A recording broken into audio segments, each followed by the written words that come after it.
You're in the shower, and somewhere between washing your hair and standing motionless for 10 minutes, you have rehearsed a flawless argument with someone who doesn't even know they've upset you yet.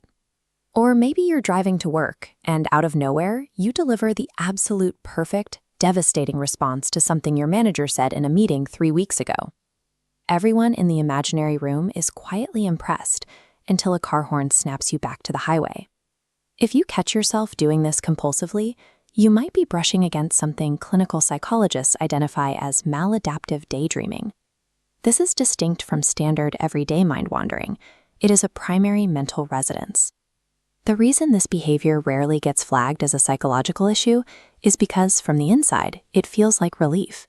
It provides a sanctuary that the external world doesn't offer. To understand why this happens, we look at the default mode network. When you stop paying attention to the outside world, this exact network lights up. Its normal job is generating your internal life, producing memories, fears, rehearsed conversations, and imagined futures. In 2002, clinical psychologist Professor Eli Sommer identified an anomaly in how this operates. In some minds, this network becomes the preferred setting, active even when the external world demands attention. The brain begins to treat these internal simulations as a primary reward center. It prioritizes the rich, highly controlled narratives you build in your head over the unpredictable reality happening around you. Once the brain's reward system shifts inward, your perception of reality changes. The real world starts to feel thin and flat, as if it is missing the substance found in your internal life. People often dismiss this behavior as lazy escapism or assume it only happens to fiction writers. But research shows this is a misconception. What actually drives this is a personality trait called absorption. The people most prone to living in their own heads are often the same people who get lost in a piece of music or feel wrecked for days after watching a sad film. Because they feel external input so intensely, they construct highly organized internal worlds to serve as a buffer. These scenarios provide control and a version of connection that feels safe in a way real relationships rarely do. Inside the fantasy, you dictate the mechanics.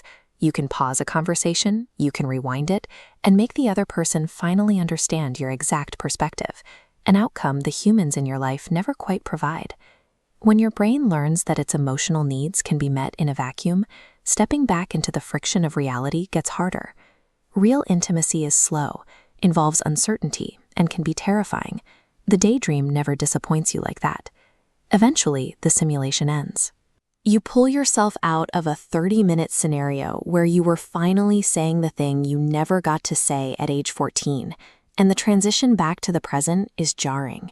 You are hit with the immediate sinking realization that hours have passed. The physical world kept moving forward without you. Resurfacing into reality carries a heavy, specific emotional aftertaste.